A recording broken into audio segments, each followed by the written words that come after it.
হচ্ছে প্রধান আসামি।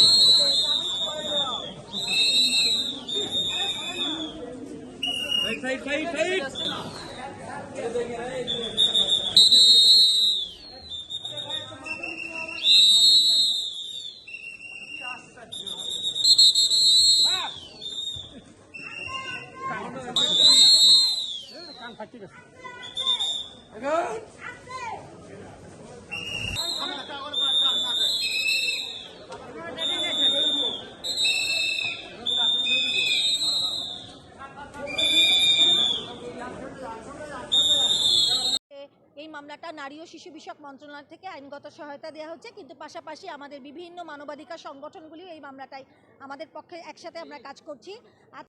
সেটি বাংলাদেশের একটি নিষ্ঠুরতম মামলা। সেই মামলায় তদন্তকারী কর্মকর্তা আজকের 4 জন আসামিকে বিজ্ঞ আদালতে প্রডিউস করে